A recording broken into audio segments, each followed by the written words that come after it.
me tell y'all about my most vulnerable moment in prison. And my friends just walking down the compound, and we ain't doing nothing. At this point, we trying to stay out of trouble. We just got out of jail about 2 weeks ago.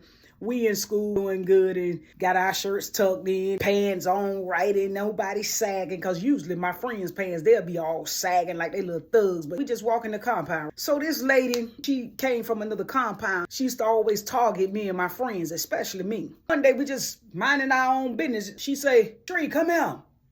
Went over there, I was like, "Yes, ma'am." She was like, "What's in your pocket?" I said, "Ain't nothing in my pocket."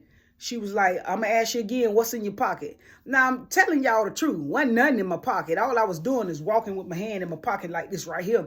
And I was talking to my friends. She felt like something was in my pocket. So I said, "Ain't nothing in my pocket." So I pulled my pockets out like this right here, y'all. And she could see that wasn't nothing in my pocket. She was like, nah, I don't trust that. I don't trust that. Y'all inmates slick. I already heard about y'all inmates over here on the annex. Y'all way slicker than the inmates over there on the main unit. She say, nah. She say, "Go to the dorm. Go to the back of D dorm.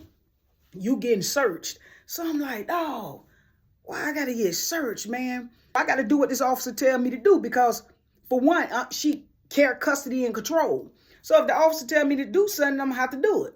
I can't just tell her, nah, I ain't about to go with you." What, I either go with her or I buck the jack and go to jail and be in confinement for God knows how long.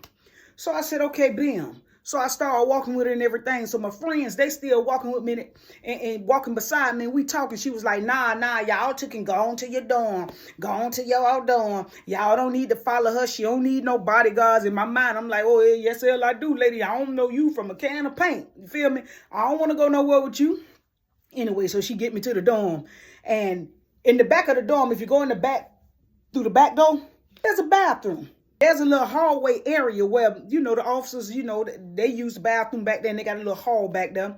And that's where they bring inmates at sometime when they want to search them, when they want to talk to them, when they want to cuff them up to take them to jail or confinement. So she take me in that little area right there, and she put up a folder. She taped it, because there's a window like this, and the window is long and it goes down like this right here. So she cut the folder in half, taped part of it up there, other part, so she covered the whole window that could nobody see in it. See, in the front part, you ain't got to worry about that, because they can't see that. That right there, you can't even see from the other part. You just need to cover the door, because you can walk by and like look in the window like this and see who working and everything. So she get me back there. She did like this. "You already know the procedure." I'm like, "What's the procedure?" "Take it off." I'm like, man. So at this point, man, in my mind, you know what I'm saying? I'm flashing back. I'm feeling vulnerable. I'm feeling like taken advantage of, man. I'm like, nah, bro. She ain't even got a proper cause to be searching me. So, man, at this point, man, I'm like, man, I need my friends, man. I need them to come in here. And I say, so I told her, I say, "Can we call for another officer, another sergeant or somebody? Why just got to be the two of us?" She was like, "I don't need another sergeant. I don't need another officer. I don't need a witness. You're a female and I'm a female. I don't care about y'all thinking y'all want to be men." I say, "Yeah, but you ain't even got a reason to be searching me. This feel uncomfortable. I ain't going to tell you again. You either take it off or I'm going to mace you." I'm like, "Mace me?" Cause all right. Now I'm feeling like she got to my head. You feel what I'm saying? Y'all love to say nobody have no to your head, but that's what it feel like. You in prison when the officer tell you to do something, when you know that you ain't did now. The warrant, what they trying to do to you, it feel like they got to your head. So I'm feeling vulnerable, like I'm feeling like I'm being taken advantage of or something. I start taking it off and everything. So she looking intently. She all like this. I had turned my back, right? So I was coming out my shirt. She was like, "Turn around and face me, because I am make sure you don't put nothing in your mind." I said, "Nah, man, you got something that's going on, man. It's ludicrous." Now I'm getting disrespectful, because I don't even care if you take me to jail at this point. I am staying in the dorm with my homegirls at the time, and I love this, because it's the first time we done been in the dorm together. And it's hard to get in the dorm with your friends, man, because they separate us so much. So I'm like, I'm having to choose between, okay, do I do what she say and stay in the dorm with my friends, or do I butt the jack and go to confinement and never get this chance to be in the dorm with my friends again? So I'm having to weigh out the options right here.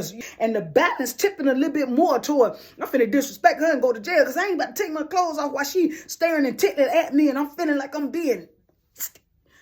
So I said, bump it, man. You know, I want to stay in with my friends and everything. So anyway, I'm coming out of my pants. So I had on boxers up under my pants. She was like, give me them boxes, cause you don't supposed to be wearing boxes. So she took my boxes. So anyway, I'm coming out. So I'm naked now. I'm standing there with nothing on now. So she just looking at me, talking about, yeah, lift your breasts up. So I lift my breasts up, bend over and cough. I'm like, hell no. So I was like, you were like, nah, you supposed to spread it and cough. So I'm like, oh, hell no. So at this point, I bucked. I said, nah, go ahead and cuff me, man. I said, cause you being ridiculous, bro. One thing for certain, two for sure. If I had something up on me, man, you'll have it by now. Cause I ain't finna sit here and nothing up in me like that. I don't even get down like that. So she looked at me to my, go on, put your clothes on. And I better not see you and your friends coming out that back of that education building. I watch y'all for 30 minutes. And I say, dang, that's crazy. So anyway, I got my clothes back on. And she opened the side door, the back door, and let me out. Man, when she let me out, boy, I had tears in my eyes. I was upset. So my friends were standing at the end of the walkway. They were like, Tree, man, what's going on, man? So I told them everything that was happening. I couldn't even talk, boy. I was so upset. I was like, yeah, man. And they was like, man, it's all right, bro. It's all right. It's all right. So my other friend was like, man, one of them just got me like that the other day, too, man. I think they just be curious to know what we got going on down there. I say, nah, man. They already know what we got going on down there. We in a female prison, man. They be trying to mortify us, bro. Yeah, bro. But I was so doggone mortified, bro. I was humiliated. That was the most vulnerable time in my prison sentence. I couldn't believe that lady did me like that. The next day, she sees me. She tell me, Tree, come here. And so I went to her because if they call you again, you got to go. You can't just pick and choose when you're going to obey or disobey the officer. If the officer tell you to come in, you got to come in. I don't care how bad you think you is. You got to come see what them officers want. So I came up to her and I still had respect. You feel what I'm saying? I was never no disrespectful type of prisoner. You know, it was like, yes, ma'am, no, ma'am, or whatever for me, even if they was nasty. So I walk up to her. I said, yes, ma'am. She was like, gone. So I went on by my business. She had stayed there for about a year and a half and she was getting ready to leave one day, right?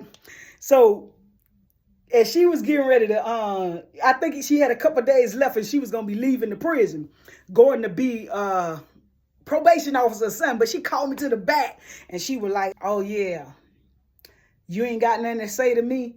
And I said, well, what you mean? She was like, I'm leaving.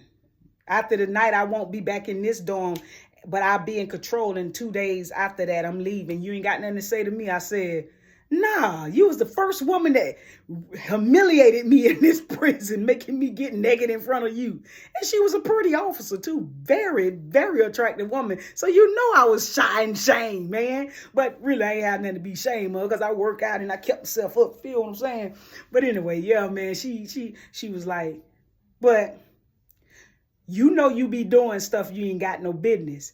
And I say, yeah, but you didn't have to script search me like that. She say, you just real sneaky. I say, no, I ain't sneaky. You think I'm sneaky. But anyway, we wound up talking and, you know, she told me some things that I don't want to really discuss on the video and everything. And when she kind of admitted some things to me, I started to understand. And you feel what I'm saying?